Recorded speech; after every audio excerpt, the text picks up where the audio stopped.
Ok, c'est lancé, non? On voit bien mon visage. Alors, bonsoir.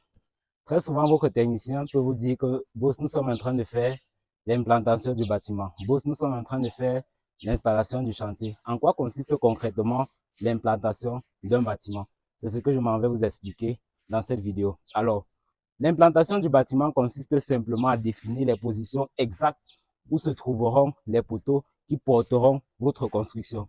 Alors, pour définir la position exacte des poteaux, vous aurez besoin du plan de fondation. Le plan de fondation, c'est par exemple un document comme ceci.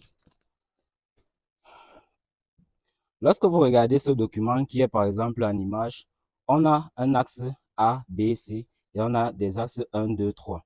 Alors, la première des choses à faire sera, à partir de cette position-ci, on va définir un écartement d'environ 1 à 1,5 mètres, dépendamment de la taille des semelles. Lorsqu'on va faire un décalage de 1 à 1,5 mètres, ça va correspondre à la position de la chaise. Et la chaise, c'est ce que vous observez tout autour du chantier, par exemple, comme c'est le cas ici.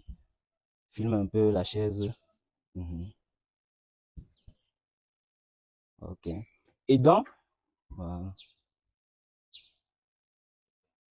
Très bien. Et lorsqu'on a donc défini la position de la chaise, sur la chaise, on va marquer exactement la position des principaux points A, B et C. Et la position 1, 2, 3 et 4, ainsi de suite. Tout dépend du chantier de la construction. Maintenant, c'est par exemple ce que vous observez ici là. Vous remarquez qu'ici, on a mis 1. 1 représente simplement l'axe, la ligne de construction qu'on va utiliser. Qui part de là, il y a 1 ici et on matérialise toujours le même 1 par là-bas. De la même façon, il y a également C qu'on a mis ici là. La lettre C est là. Il y a également C qui est directement là-bas, juste en face de nous.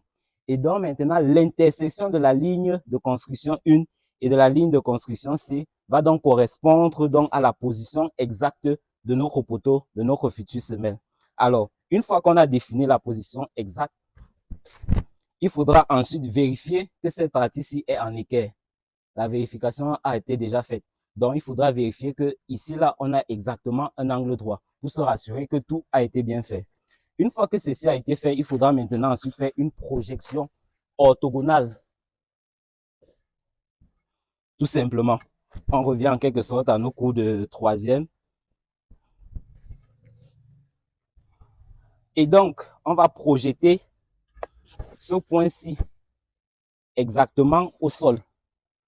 Et lorsqu'on va projeter ce point-ci exactement au sol, il faudrait être sûr et certain que on forme exactement un angle droit. Et c'est à ça que va donc me servir mon niveau. Donc, lorsque je prends mon niveau, je me rassure d'être proche.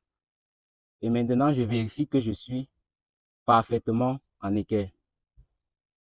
Ici, on voit un peu la bulle sur la vidéo. OK. C'est bon? OK. Donc, lorsque je me rassure que mon gabarit est parfaitement en équerre et que mon bois qui me sert de direction est parfaitement placé, simplement, je peux projeter suivant toujours ce même gabarit au sol.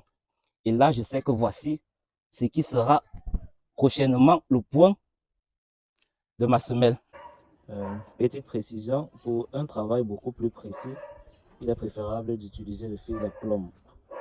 À partir de ce fil d'aplomb, vous pouvez avoir la position exacte beaucoup plus rapidement et beaucoup plus facilement.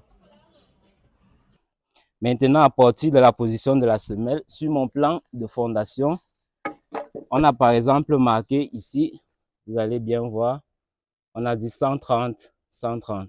Donc, ça voudrait dire qu'à partir de ce point-ci, je vais mesurer simplement 130 de part et d'autre. Donc, je vais juste me servir de ça, qui mesure à peu près 1,30 m, on va dire comme ça.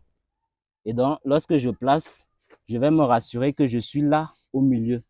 Et me rassurer que de part et d'autre, 130 divisé par 2, j'ai la même direction. Et lorsque je place de part et d'autre la même direction, je commence à marquer les limites au bord qui feront exactement la taille de ma semelle. Par exemple, je fais la même chose de ce côté. Je vais placer directement, bien sûr, au centre. Et là, je décale également. Je commence à tracer. Et à ce moment-là, le technicien viendra simplement, un collègue viendra simplement creuser la semelle et à la profondeur qu'on aura définie, tout simplement. Voilà en quoi consiste globalement l'implantation du bâtiment. Ça, c'est le cas pour un poteau. On le fera ainsi pour chaque poteau que vous allez retrouver dans la construction.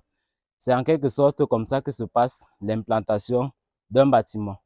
Je vous remercie, j'espère que cette vidéo vous aura été utile. Si c'est le cas, merci de vous abonner et de laisser un pouce like. Et surtout, prenez soin de votre santé. Bye bye.